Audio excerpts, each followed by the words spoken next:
मेसमध्ये आज मी मॉर्निंगच्या नाश्त्याला बनवला होता मस्त असा क्रिस्पी लेअरदार आणि खारीसारखा खुसखुशीत पफ पॅटीस।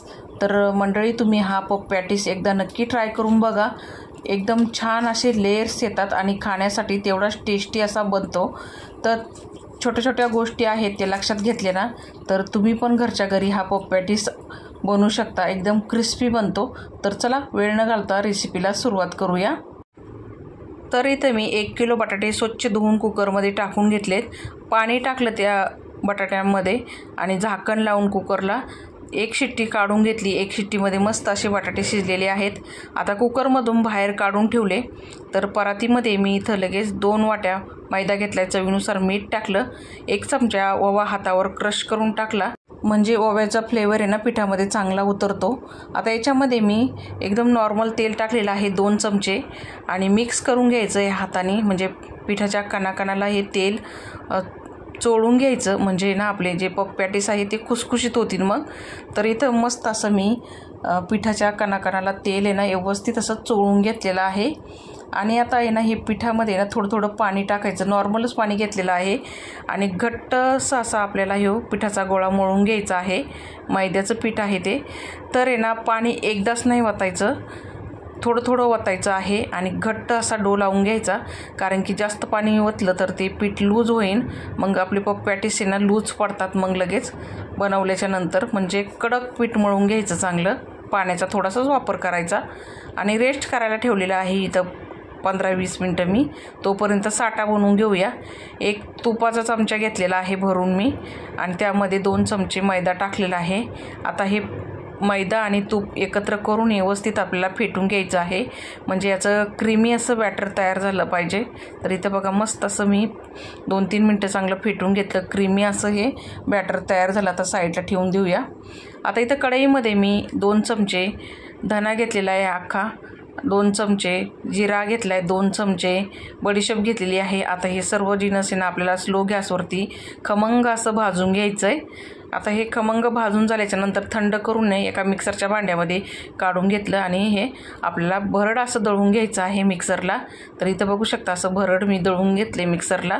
आता याच्यातलं काढून घेऊया आणि याच्यामध्येच आपल्याला मिरच्याचा ठेचा मिक्सरला फिरून घ्यायचा आहे। तर इथं 10-15 हिरव्या मिरच्या आणि 5-6 लसणाच्या कुड्या घेतलेल्या आहेत आणि त्यामध्ये 1 चमचाभर मीठ टाकून घेतले आणि हे मिक्सरला आपल्याला भरड असं फिरून घ्यायचं आहे। तर इथं असं भरड असं मिक्सरला फिरून घेतलं आहे मी। एक प्रकारचा हा ठेचाच तयार करून घेतलेला आहे, तुम्ही खलबत्त्यामध्ये कुठला तरी पण चालन। लगेच इथं कढई ठेवून घेतली, कढईमध्ये 1 पळी तेल टाकलं आणि जो सुक्का मसाला आपण तयार करून घेतला होता तो त्याच्यामध्ये टाकून ना परतून घेतला चांगला। तसंच मिरची लसणाचा ठेचा टाकलेला आहे, मीठ इथंच घातलेलं आहे मी ठेच्यामध्ये, नंतर घालायची गरज नाही आहे। तर परतून घेतलं व्यवस्थित असं। आता बटाटे मी इकडं मस्त असे उकडून सोलून घेतलेले आहेत। तर ते बटाटे याच्यामध्ये आता हाताने कुस्करून टाकायचे आहेत। बटाटे हातानेच कुस्करून टाकायचे, जास्त बटाटा मॅश करायचा नाही आहे, असं कुस्करून टाकायचं हाताने। आता बटाटे कुस्करून झाल्याच्यानंतर हे आपल्याला चांगलं मिक्स करून घ्यायचं आहे। मिक्स करून झाल्याच्यानंतर यामध्ये ना मी मटर साईडला बॉईल करून घेतला होता, तो याच्यामध्ये टाकला 1 वाटीभर आणि तो पण व्यवस्थित याच्यामध्ये मिक्स करून घेतला आहे। आता याच्यामध्ये आपल्याला टाकायचं आहे गरम मसाला। तर 1 चमचा भरून मोठा मी गरम मसाला टाकलेला आहे। गरम मसाला शेवटलाच टाकायचा आणि परत एकदा चांगलं व्यवस्थित परतून घ्यायचं आणि नंतर कोथिंबीर टाकायची।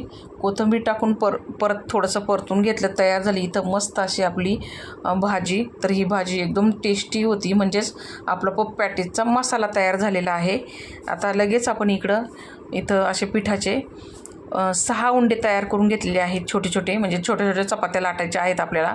तर मी इथे 6-7 उंडे बनवून घेतलेले आहेत, पण आपल्याला इथं 6 चपात्या बनवायच्या आहेत।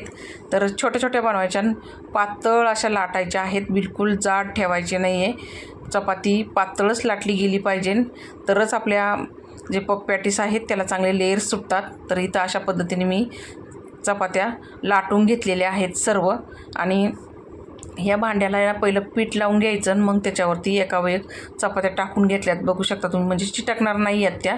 तर मी इथं 6 चपात्या लाटून घेतलेल्या आहेत। 5 ताट्यामध्ये ठेवले आणि एक इथं पोळपाटावरती घेतली आणि जो साठा बनवलेला होता तो आपल्याला ह्या चपातीला लावून घ्यायचा आहे। साठा लावताना कंजूसी बिलकुल करायची नाही आहे, भरपूर साठा लावायचा आणि वरतून आपल्याला लगेच मैदा टाकून घ्यायचा, मैदा भुरभुरायचा सगळीकडून आणि नंतर परत दुसऱ्या चपातीला पण साठा लावून घ्यायचा आणि वरतून आहे ना आपल्याला मैदा परत भुरभुरून घ्यायचा आहे। अशाच ज्या चपात्या मी लाटलेल्या आहेत त्या एकावरती एक ठेवून साठा लावून मैदा टाकून आहे ना अशा ठेवून घ्यायच्यात आणि नंतर अशा घट्टसर रोल आहे ना बनवून घ्यायचा आहे। हवा जायला जागा ठेवायची नाही, रोलमध्ये घट्ट बनवायचा, पोकळ झाला नाही पाहिजे, भरगच्च झाला पाहिजे रोल आणि असा फिरून घ्यायचा म्हणजे जे एक्स्ट्राची जर हवा असेल ती साईडला निघून जाती आणि पोकळपणा राहत नाही, मग घट्ट रोल बनतो।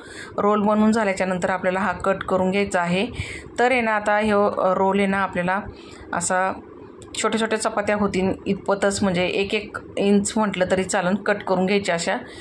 आता इथं रोल आहे ना आपला कट करून झालेला आहे, तर त्यातली एक उचलून दाखवते तुम्हाला मी उंडा। तर बघू शकता किती मस्त असे लेयर्स सुटलेले आहेत याला। तर आता एक घेतलेला आहे मी उंडा आणि असा हाताने तळहाताने दाबून घ्यायचा आणि त्याच्यावरती सुका मैदा टाकून घ्यायचा आणि लाटून घ्यायचा। तर तुम्हाला मी लाटतानाच दाखवते बघा किती मस्त असे लेयर्स आतमध्ये ही चपाती लाटताना दिसतात आणि तेवढेच लेयर्स आपल्या पप पॅटीसला पण दिसणार आहेत। तर इथं लाटून घेतल्यानंतर येणार चाकूनी लगेच मी साईड कट करून घेतले आणि याचा चौकोनी आकार देऊन घेतलेला आहे। तर चौकोनीच आकार द्यायचा, दिसायला पण छान दिसतं मग। तर अशा पद्धतीने मी कट करून घेतल्या आणि साईडने लगेच पाणी लावून घेतलेलं आहे म्हणजे तेलामध्ये पप पॅटीस सोडला ना तो सुटणार नाही आहे। त्यामध्ये जे मिश्रण होतं आपण बनवलेलं ते याचा मसाला तो याच्यावरती ठेवून घेतला आणि असं दाबून घ्यायचं साईडनी, व्यवस्थित असा बंद करून घ्यायचा। तसंच दुसरा पण मी असंच बंद करून घेतलेला आहे। तर सर्व पप पॅटीस जे आहेत ते मी असे तयार करून घेतलेले आहेत। तर तुम्ही आता लहान मोठे तुम्हाला जसे पाहिजेत तसे तुम्ही इथं करू शकता, मी असे बनवलेले आहेत। तर आता इथं सर्व झालेले आहेत आपले बनवून। तर मी अशा पद्धतीने काही बनवलेले आहेत। तर आणि समोसे टाईप मी काही बनवलेले आहेत। तर ना आता लगेच साईडला तेल गरम करून घेतलं होतं, त्यामध्ये मी 3 सोडून घेतले। जास्त गर्दी करायची नाही आहे, मोकळे सुटसुटीत आपले हे फ्राय झाले पाहिजे आणि गॅस मात्र एकदम मीडियम ठेवायचा आहे। पहिला ना थोडासा फास्ट करायचा, तेल गरम झालं ना आणि पप पॅटीस सोडले का लगेच स्लो करायचा गॅस म्हणजे ना आपले स्लो गॅसवरती आतपर्यंत जे पप पॅटीस आहेत ते व्यवस्थित असे फ्राय होतात। आता तुम्हाला इथं मी दाखवते बघा किती मस्त असे लेयर्स आपल्या पप पॅटीसला आलेले आहे आणि कलर आपल्या पप पॅटीसचा चेंज व्हायला लागलेला आहे।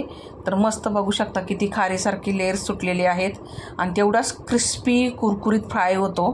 तर मी इथे हे जे पप पॅटीस आहेत ते सर्व असेच फ्राय करून घेतलेले आहेत, एकदम क्रिस्पी कुरकुरीत झालेले आहेत मंडळी। तर तुम्हाला पप पॅटीस कसे वाटले कमेंट करून नक्की सांगा। भेटूया पुढच्या व्हिडिओमध्ये, धन्यवाद।